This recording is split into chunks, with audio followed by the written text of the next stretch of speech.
திருவண்ணாமலையில் ஏற்பட்ட மண் சரிவில் சிக்கி உயிரிழந்தவரின் குடும்பத்துக்கு வீடு வழங்காததை கண்டித்து அமைச்சர் ஏவா வேலுவை பெண்கள் முற்றுகையிட்டதால் பரபரப்பு ஏற்பட்டது. வழக்கம் போல் அமைச்சரும் திமுகவினரும் அநாகரிகமாக பேசியதை கண்டித்து பெண்கள் வாக்குவாதத்தில் ஈடுபட்டனர். நியாயம் கேட்ட பெண்களை அமைச்சரும் திமுகவினரும் மிரட்டி வசைபாடியது குறித்து விவரிக்கிறது இந்த செய்தி தொகுப்பு.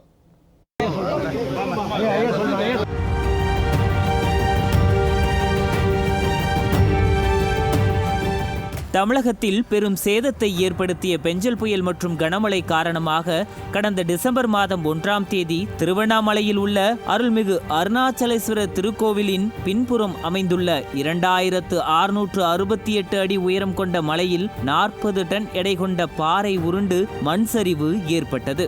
இதில் வ.உ.சி. நகர் 11வது தெருவில் இருந்த ஒரு வீட்டிலிருந்து 5 சிறுவர்கள் உட்பட 7 பேர் பரிதாபமாக உயிரிழந்தனர். இதையடுத்து அங்கு வசித்த குடும்பங்கள் அப்புறப்படுத்தப்பட்டு அவர்களுக்கு வேறு இடத்தில் வீடு கட்டி தரப்பட்டுள்ளது.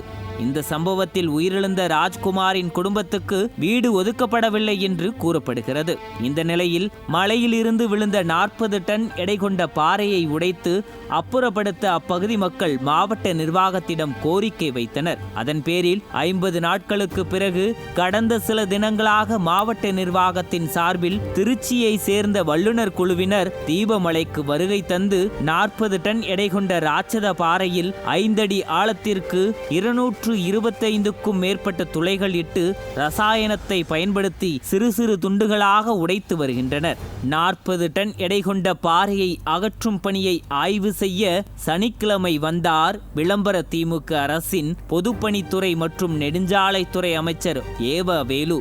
அப்போது மண் சரிவில் சிக்கி பரிதாபமாக உயிரிழந்த ராஜ்குமாரின் தாயாரும் தங்கையும் அமைச்சரை முற்றுகையிட்டு தங்களுக்கும் வீடு வழங்க கோரிக்கை வைத்தனர். ஆனால் அவர்களின் பேச்சை சற்றும் மதிக்காத அமைச்சர் ஏவா வேலு ராஜ்குமாரின் தாயார் மற்றும் தங்கையிடம் மிரட்டும் தோணியில் பேசியதால் பரபரப்பு நிலவியது.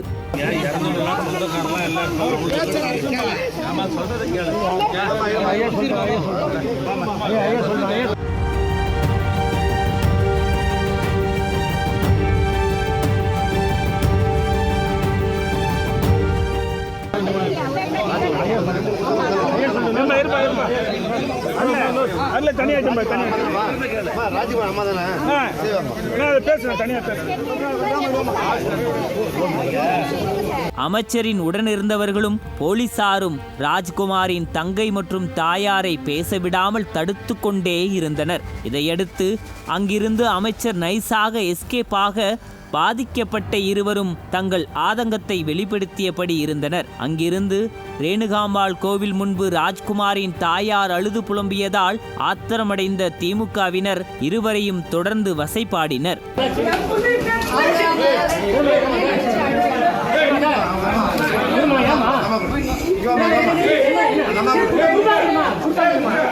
நியாயமாக நடந்து கொள்ளுங்கள், இப்படி பேசாதீர்கள் என்று ராஜ்குமாரின் தங்கை கூறியும் அதை கண்டுகொள்ளாத திமுகவினர் இருவரையும் அநாகரிகமாக பேசியது அங்கிருந்தவர்களை அதிர்ச்சியடைய வைத்தது.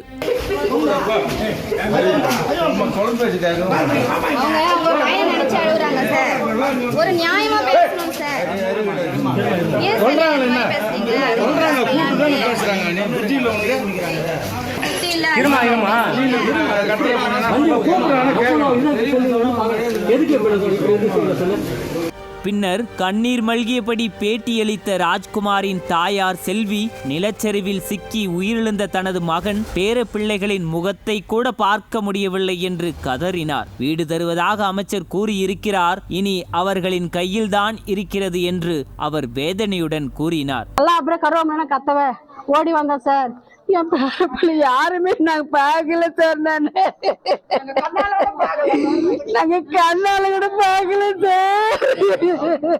என் பிள்ளை பார்க்கல சார். நெகுல கொஞ்சம் கிடைக்குமான்னு போராடுறேன் சார். இருக்கும் சொல்லிட்டு லாஸ்ட்ல உங்க பேரே இல்ல சொல்லிட்டாங்க சார். இது அந்த ஊர்ல சார் நாயா நான் என் பிள்ளைகளை மாறி கொடுத்துட்டு நான் வயிறு வந்துக்கிறேன் சார். ஆனா இதுக்கு மேல என்ன முடிவு வரணும் தெரியாது சார். உங்க கையில் தான் இருக்குது, அந்த அமைச்சர் கையில் தான் சரி இருக்கு.